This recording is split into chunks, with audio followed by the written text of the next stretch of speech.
in this day and age, be going through mega physical issues, right? With the COVID, we know what we're struggling with, right? It affects us at a very physical level. Our lungs get messed up, bodies get messed up, we lose energy, we are fatigued, we struggle to breathe, and all those things are physical symptoms.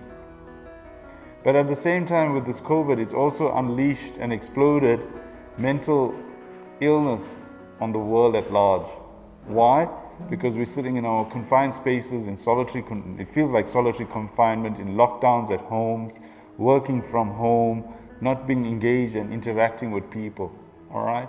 And as much as our physical bodies are in one place, our mind is going places. Our minds are going from here to London, to Tokyo, to Japan, to New York, given sometimes we're actually liaising with people in different time zones, different places at different times through digital media platforms. And as much as our mind is working, the mind does other things, it thinks things, right? You agree? And the whole thing about how much we think, they say we think about 60,000 thoughts a day, all right? And some of us will disagree with that. Some of us will probably say we can think millions of thoughts a day. Isn't it trillions of thoughts a day? In fact, the Buddha said that we have trillions of thoughts for a day, but for a blink of an eye, we don't have a thought, we've achieved a state of bliss. There's other statements about the mind. The mind is described as being like a monkey, intoxicated, bitten by a scorpion, possessed by the devil, jumping from tree to tree, pillar to post. And some of us feel like our minds are like that, you agree? And other things about it is like you even describe the mind as being a ghost, all right? And they say that if you don't keep the ghost busy, what it does is it turns around and devours you. And over the years, when patients describe to me the depression, the anxiety, the stress they're going through, what's devouring them, as much as there may be a circumstance, a person, a people, a situation on the outside, it's their minds that are working overtime to counteract that circumstance, that situation, that person, people. And we don't necessarily find the solution to the problem. And the mind then turns inwardly and destroys us. And if we're here at this moment in time, we're all struggling with that. We're all struggling with our crazy minds, as it feels. All right? And we see no solution. We try and open every single door out of that space. It doesn't give us a solution. And then, as much as we physically or not in a good space and mentally not in a good space, we end up physically sometimes harming ourselves. Why? Because we can't take the pain that's going on. And as much as we have these thoughts, and much as we try to think our way out, the mind knows no way out. Okay? So we have the mind leading to thoughts, and as much as we have the thoughts, what do? Is they create the feelings. And the feelings we all feel are generally negative. All right? And it can range from depression, anxiety, stress, burnout, all these things. All right? And at its extreme, it even gets labeled as an absolute negative mental health condition, be it schizophrenia, bipolar, where we warrant then taking medication for the rest of our lives. Okay, so those are the thoughts, then those lead to the feelings. And sometimes, as much as we have the thoughts and the feelings, it seems sometimes the feelings overwhelm the thoughts. As much as we have the feelings, we can't explain the thoughts. Right? The feelings don't make logical and rational sense. I had a patient the other day who described being in a completely negative state, and I asked, what are the stresses, what are the triggers, what are the problems in your life? He says, actually I don't have any. My family is fine, relationships are okay, work is okay, yes, the usual work stress, but it had just become far too overwhelming. The mind, given it sometimes has something specifically negative to focus on, it finds anything and everything to be negative on. And sometimes if it doesn't find it, it just goes into that fight, flight, fright reflex automatically.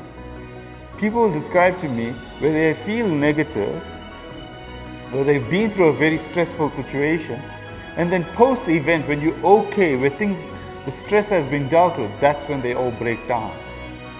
Now, the one way to describe that is, it's as if you're being chased by a lion. Hopefully none of us have, right? Okay, well, if you probably survived, I guess, if you're sitting here, right? But if you're chased by a lion, you and I hopefully will run like hell. We'll get the hell out of there, isn't it? You might have, that's the flight reflex. okay? I don't know what happened to the person who decided to fight the lion. I don't know if he survived that, all right? Or we might have frozen on a spot and hopefully the lion ran past us, but lions usually catch the people who are frozen on the spot, right? But perchance you ran from the lion and so on, caught the lion and put it back into its cage. You and I usually fall down after the lion has left the room.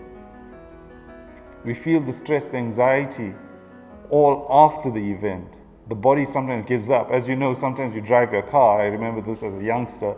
You had a car that you bought second-hand and you loved it to bits. But then one day, as happens, you drive it, you parked it at home, and the next morning though it doesn't start. Why did it break down well, thank God it didn't break down on the road, but usually the next morning something's going wrong, something broke in the process. You understand? We generally break down after the event sometimes, right? So as much as we have the thoughts, the feelings, what happens is it leads us to act on those thoughts and feelings. That's the human mind. The more we think about something, the more we feel it, we're more likely to act. The more intense the thought, the more intense the feeling, we're more likely to act. And it wasn't a once-off action that brought you to this facility.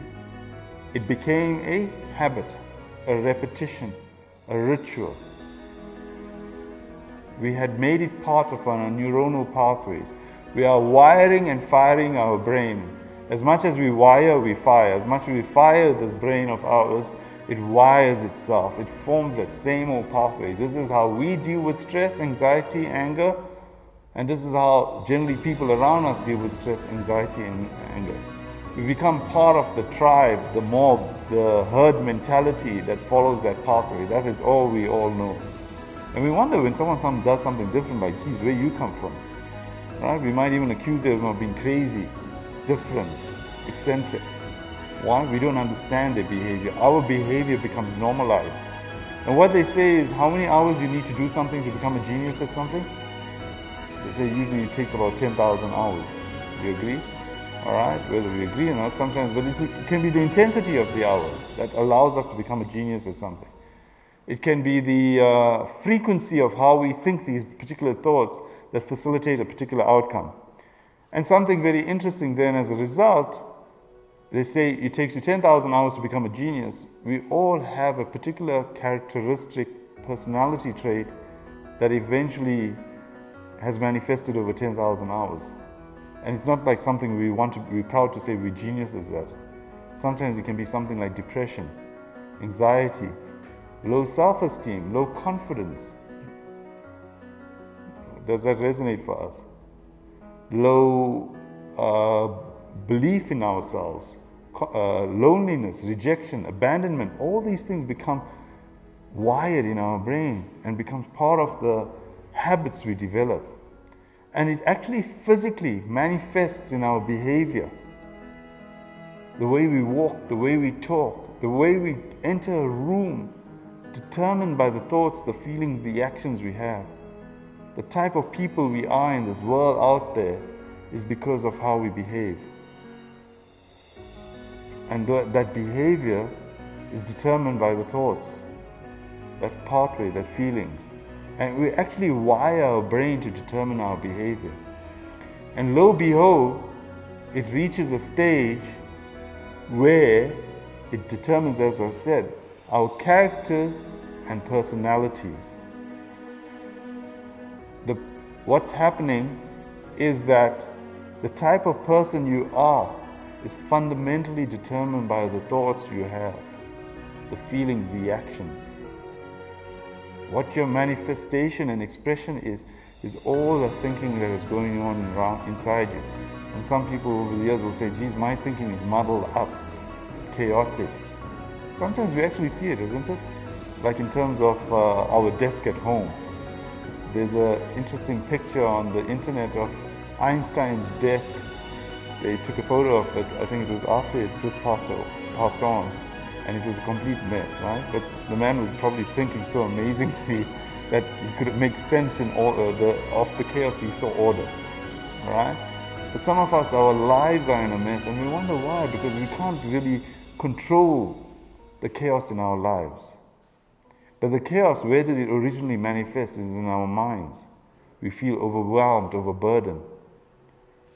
And lo and behold, as much as impacts, as we said, this whole pathway, the thoughts, the feelings, the actions, the habit, the behavior, the character. Most importantly, where does that lead us to? Where are we now? What's happening? And let me ask you this, where are we now? Where are we right now, today, in the afternoon, at 3:30? If you think of it, we at this particular facility, we created this destiny, this experience, this reality. What's fascinating is the thoughts, the feelings, the actions, the habits, the behavior and character leads us to this particular destiny. You and I created this reality, this experience, this world. I could have very well walked into here and there'd be no one here. But all our thoughts, our feelings, our actions brought us to this common destiny. And this is where we're at. So what I'd like to say is amazing, amazing, amazing, the power of the mind. How powerful it is that it creates where we are, how we see things. There's a saying, what you think is who you are. I think, therefore I am, and that's attributed to a man called Descartes. And we recognize how in the power of the mind we are. And as much as we're in the power of the mind, it sounds great when you say, I will win, I will succeed, I will be amazing, I will be happy, I'll be blissful, I'll be joyful. But at this current moment, some of us are not going through that. If anything, we're feeling depressed, anxious, stressed, melancholic, sorrow, going into the depths of depression.